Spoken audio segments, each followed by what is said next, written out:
하나님 나라 질서에는 이 세상처럼 초심자의 행운이 존재합니다. 하지만 분명 이 세상과는 다른 이유로 초심자의 행운이 찾아오죠.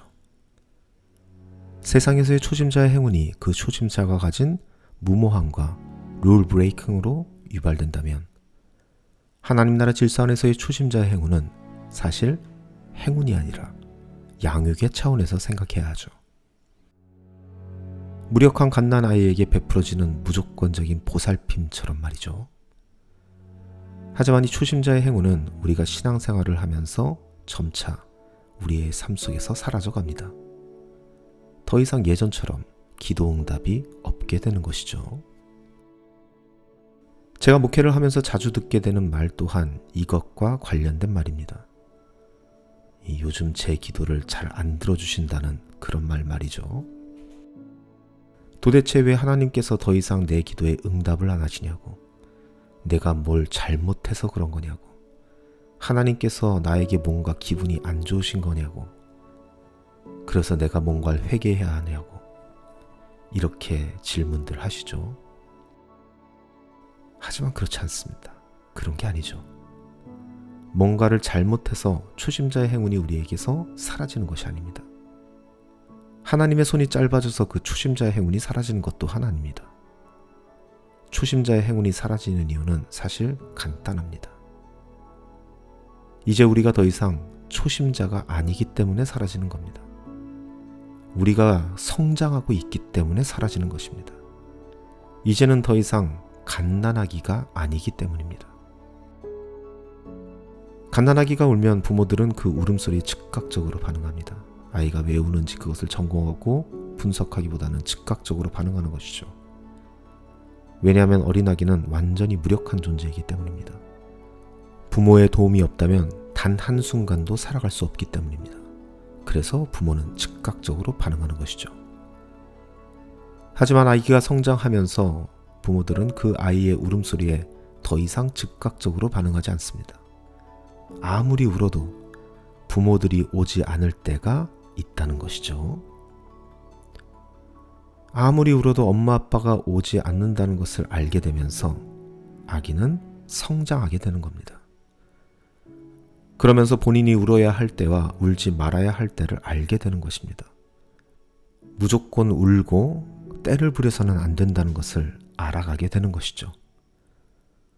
그렇게 우리가 살고 있는 이 사회의 구성원으로서 살아가는 법을 배우게 되는 것입니다. 그렇게 하나 둘 알아가는 것이 사실 우리들의 인생이라고 할 수 있죠. 이 간혹 주변에서 자신의 자녀가 영유아기를 거쳐서 초등학생이 되고 청소년기를 지나고 있는데도 불구하고 여전히 갓난아기처럼 대우하면서 자신의 자녀들이 원하는 그 모든 것을 해주고 있는 그런 부모들을 만나곤 합니다. 보통 우리는 그것을 보면서 아이를 스포일 시킨다고 이야기하죠. 여러분이 스포일이라는 말 자체가 망친다는 뜻을 가지고 있는 말입니다. 못 쓸 만큼 망쳐버리는 겁니다. 그것이 바로 스포일이죠. 하나님은 우리를 스포일 시키지 않습니다. 지혜로운 부모들은 운다고 모든 것들을 다 해주지 않습니다. 그보다 더 지혜로운 하나님께서는 우리가 기도한다고 그 기도를 무조건 들어주시는 분이 아니시라는 겁니다. 왜냐하면 우리가 성장하기를 원하시기 때문이죠.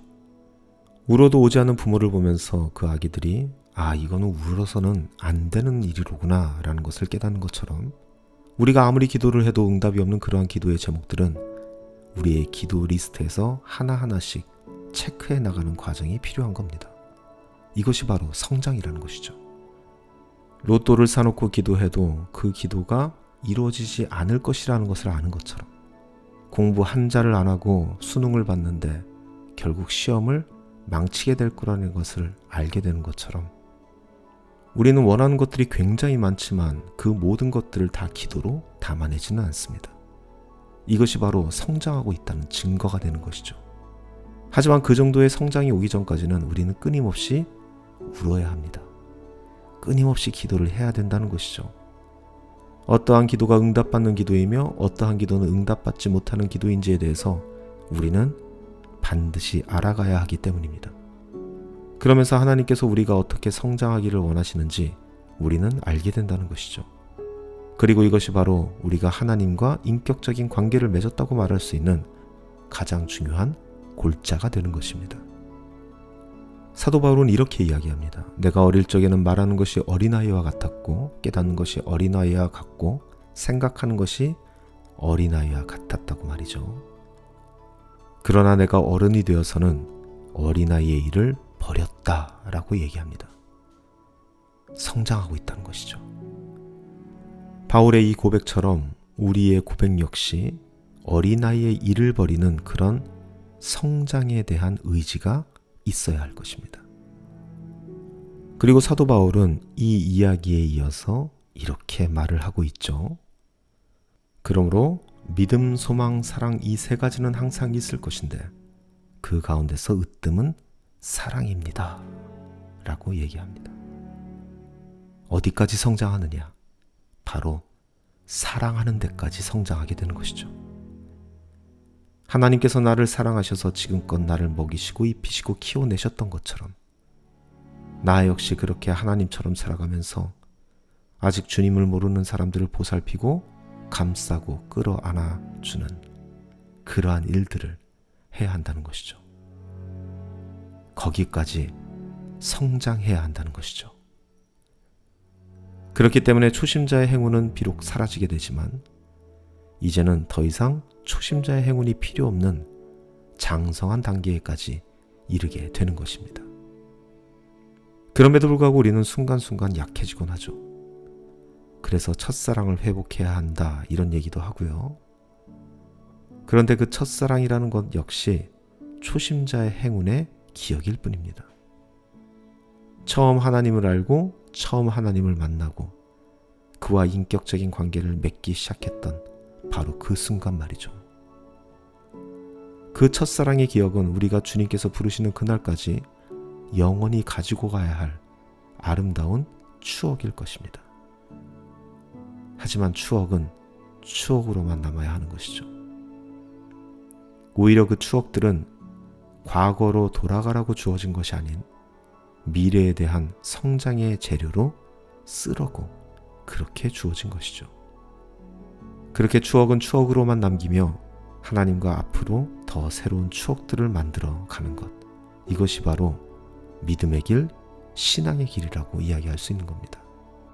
마치 내가 나의 육신의 부모님과 그 추억을 쌓아가고 있는 것처럼, 마치 내가 나의 사랑하는 아이와 남편과 그리고 나의 아이들과 그 추억을 계속 만들어가는 것처럼 그렇게 하나님과 추억을 쌓아가는 것이죠. 그리고 바로 이것을 하나님과 인격적인 관계를 맺었다라고 말하는 것입니다.